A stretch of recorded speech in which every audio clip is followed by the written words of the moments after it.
विश्वामित्र जी शुभ समय जानकर अत्यंत प्रेम भरी वाणी बोले, हे राम, उठो, शिवजी का धनुष तोड़ो और हे तात, जनक का संताप मिटाओ। गुरु के वचन सुनकर श्री राम जी ने चरणों में सिर नवाया।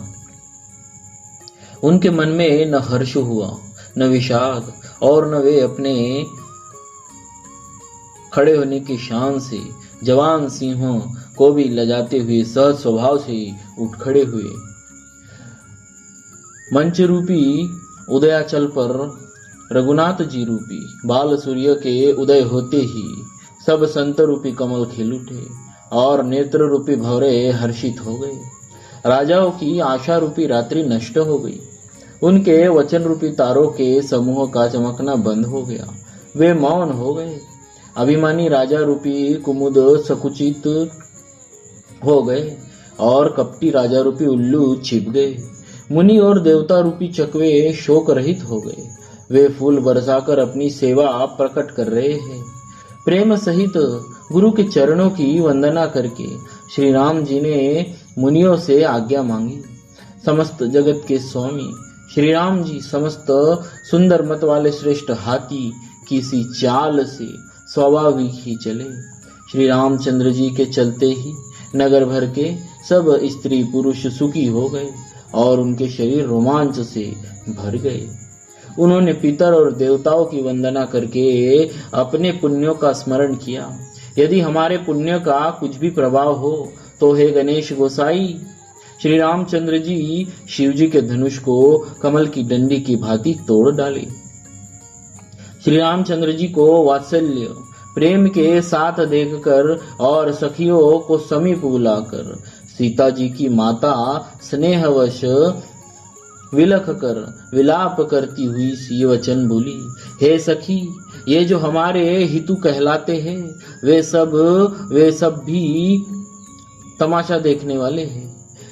कोई भी इनके गुरु विश्वामित्र जी को समझाकर नहीं कहता कि ये राम जी बालक है।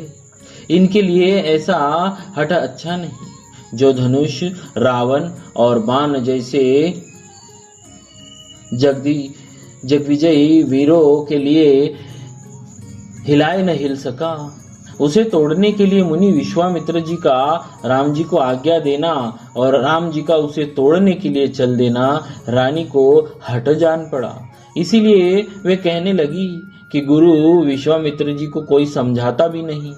रावण और बानासुर ने जिस धनुष को छुआ तक नहीं और सब राजा घमंड करके हार गए, वही धनुष इस सुकुमार राजकुमार के हाथ में दे रहे हैं।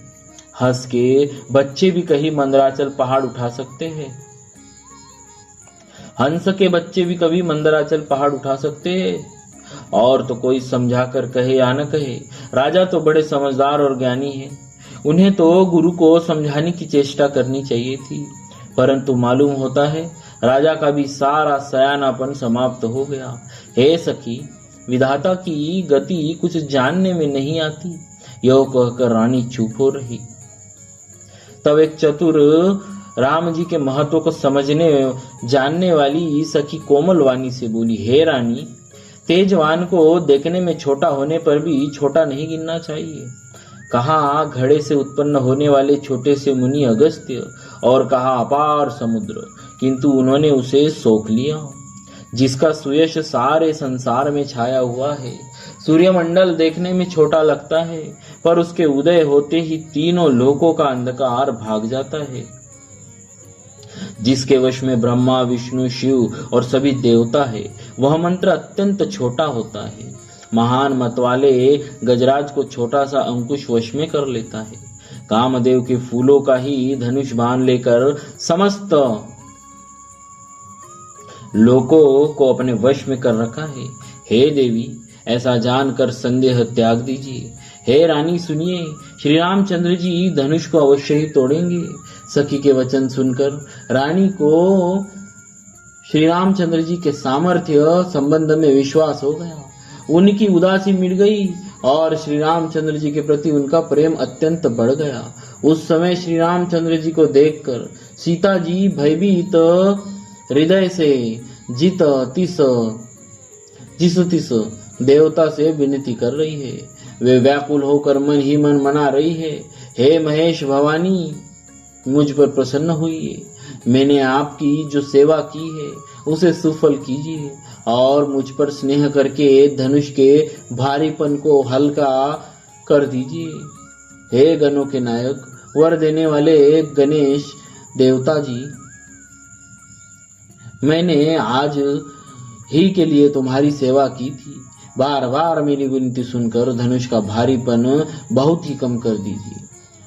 श्री रघुनाथ जी की ओर देख कर सीता जी धीरज धर कर देवताओं को मना रही है।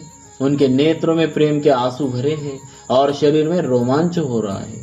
अच्छी तरह नेत्र भर कर श्री राम जी की शोभा देखकर फिर पिता के प्रण का स्मरण करके सीता जी का मन क्षुब्ध हो उठा। वे मन ही मन कहने लगी, अहो, पिताजी ने बड़ा ही कठिन हट ठाना है। वे लाभ हानि कुछ भी नहीं समझ रहे। मंत्री डर रहे हैं, इसीलिए कोई उन्हें सीख भी नहीं देता। पंडितों की सभा में यह बड़ा अनुचित हो रहा है। कहा तो वज्र से भी बढ़कर कठोर धनुष और कहा ये कोमल शरीर किशोर श्याम सुंदर। हे विधाता, मैं हृदय में किस तरह धीरज धरूं।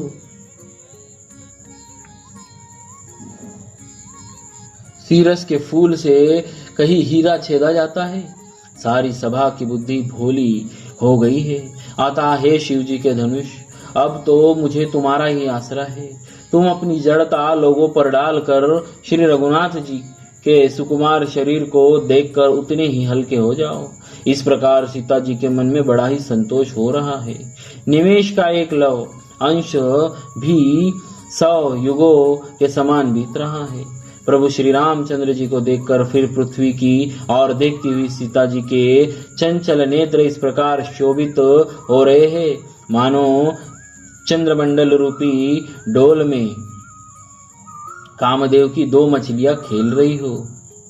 सीता जी की वाणी रूपी भ्रमरी को उनके मुख रूपी कमल ने रोक रखा है। लाज रूपी रात्रि को देखकर वह प्रकट नहीं हो रही है।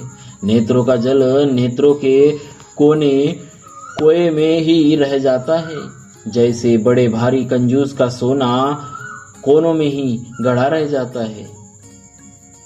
अपनी बड़ी हुई व्याकुलता जानकर सीता जी सकुचा गई और धीरज धरकर हृदय में विश्वास ले आई कि यदि तन और मन और वचन से मेरा प्रण सच्चा है और श्री रघुनाथ जी के चरण कमलों में मेरा चित्त वास्तव में अनुरक्त है, तो सबके हृदय में निवास करने वाले भगवान मुझे रघुश्रेष्ठ श्री रामचंद्र जी की दासी अवश्य बनाएंगे। जिस पर सच्चा स्नेह होता है वह उसे मिलता ही है। इसमें कुछ संदेह नहीं है। बोलिए श्री सीताराम जी महाराज की जय।